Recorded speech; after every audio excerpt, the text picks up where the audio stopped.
An overactive mind doesn't just notice things, it absorbs them. Rapidly, constantly, obsessively. It's like having mental satellite dishes that are always spinning, scanning, catching the frequencies no one else hears. And while that might sound exhausting, and it can be, it also means something quietly powerful: insight.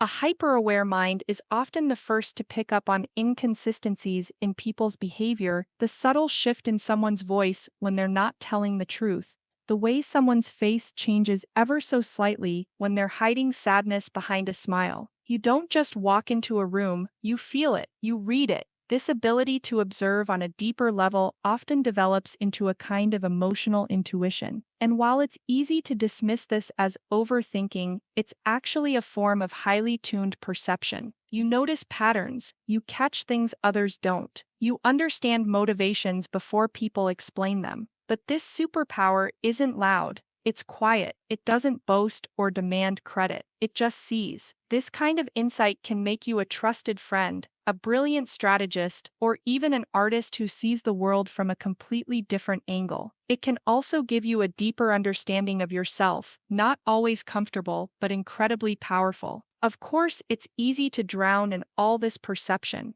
to constantly second-guess, spiral, and imagine worst-case scenarios. That's why it's so important to learn how to ground yourself, to distinguish between useful awareness and fear-based imagining. But when you learn how to ride the waves of your insight rather than be knocked over by them, you realize that your mind isn't a burden, it's a compass, it's a lens. And when the world feels loud or uncertain, your ability to quietly see what others miss might just be your greatest gift.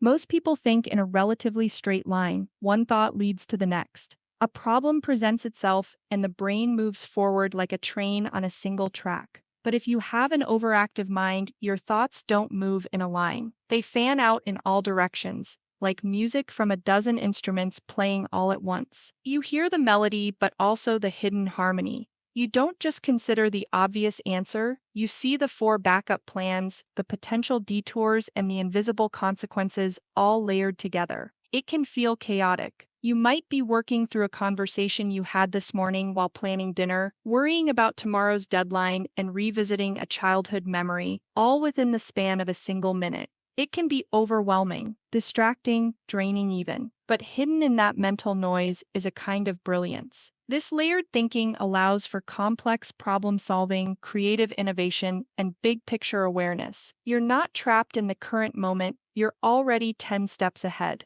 You don't just see the tree, you see the whole forest, the season, the soil, the roots. It's easy to think something's wrong with you when your brain won't stay quiet. But maybe it isn't broken, maybe it's tuned differently. Maybe you've been handed a mind that's symphonic, not linear. And just like an orchestra needs a conductor, your mind needs rhythm, structure, moments of pause between the crescendos. Because without rest, even the most beautiful music becomes overwhelming noise. The superpower here is integration, the ability to take seemingly unrelated thoughts, ideas, and memories and pull them into one meaningful thread. It's why people with overactive minds are often drawn to storytelling, strategy, design, teaching fields where layered thinking isn't just helpful, it's essential. Yes, the world can feel too loud when your inner world never quiets. But once you learn how to hold space for those overlapping thoughts and trust your mind's ability to sort through the noise, you'll start to see what others miss. Because while some people need silence to think, you were built to think through the storm.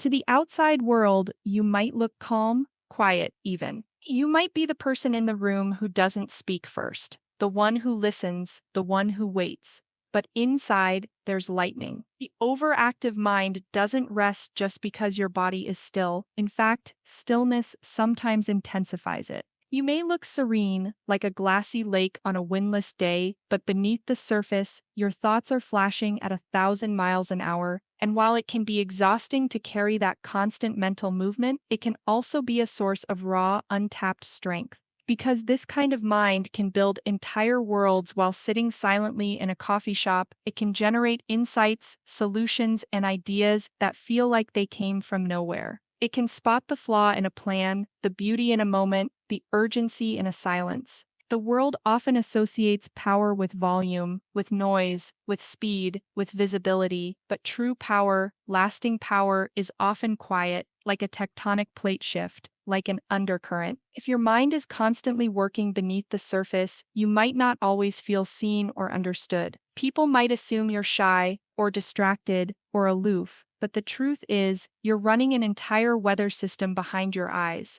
You're calculating, reflecting, replaying. And you don't speak just to fill space, you speak when it means something. This is one of your quiet superpowers, depth. You think deeply, feel deeply, process deeply, you don't skim the surface, you go all the way down. And while it can be painful at times, to feel so much, to notice so much, it also means you connect with life on a level many people never touch. You remember what others forget. You see meaning in places others overlook. You take something as fleeting as a glance, a word, a hesitation, and understand the story beneath it. It's lightning, yes, but not uncontrolled. When you learn how to channel that energy, instead of resisting it, you realize something beautiful: you weren't made for surface living. You were built for depth, for reflection, for insight, and maybe, just maybe, the storm in your mind isn't something to tame, maybe it's something to trust. There's a reason so many overactive minds struggle with sleep. Not because they're doing something wrong, but because their imagination doesn't know how to stop. As the world quiets down, your mind revs up. It starts flipping through memories like pages in a book. It builds scenes, conversations that haven't happened yet, alternate endings to things that already have. And the frustrating part, you're tired, you want to sleep.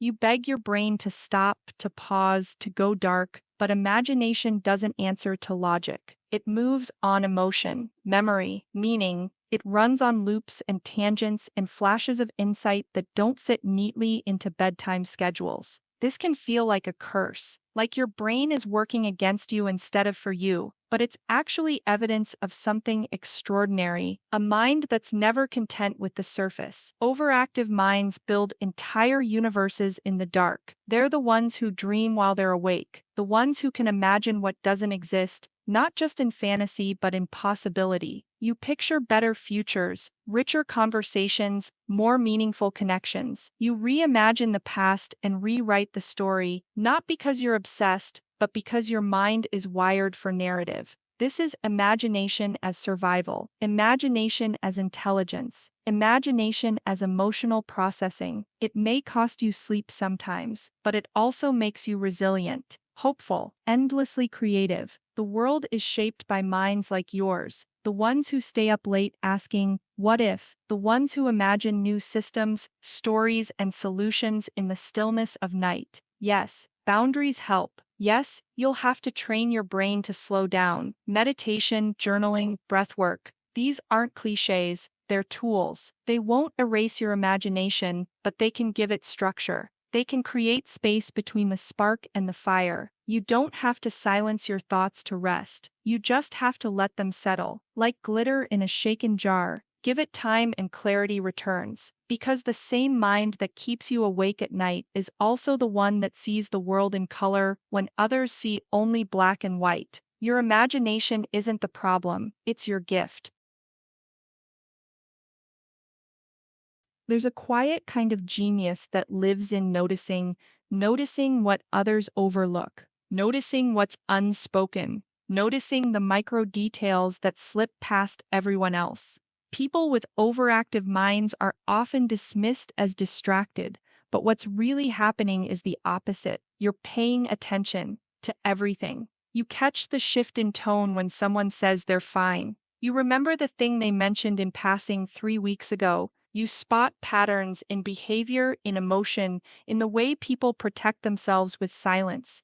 This ability to observe isn't just a mental reflex, it's a kind of emotional fluency. You read between the lines not because you're paranoid or anxious, but because your brain is scanning for meaning in places most people don't even look. And yes, it can lead to overwhelm. Because when you notice so much, you often feel so much. You take in more stimuli, more signals, more stories. It's like trying to drink from a fire hose. But over time, this hyper-awareness becomes something far more powerful: discernment. You don't just gather information, you begin to understand it. You see where things are headed before they arrive. You sense when someone needs comfort before they ask. You notice the cracks in a situation and the light coming through them. You become the kind of person people trust without knowing why. Because you're already holding the details they forgot. You're already seeing the thread that connects everything. But here's the important part: you don't have to do something with every single thing you notice. That's where burnout begins. Feeling responsible for every emotion in the room, every potential outcome, every ripple effect. Your mind is powerful, yes, but it doesn't have to be constantly in charge. Noticing is enough. It's a gift in itself. Not everything has to be solved or fixed or explained. Sometimes, the most beautiful thing you can offer is this: I saw that, I felt that, I noticed even if no one else did. That kind of presence is rare, and in a world full of noise, distraction, and surface-level everything, your ability to pay attention, really pay attention, isn't just a superpower, it's a kind of quiet magic.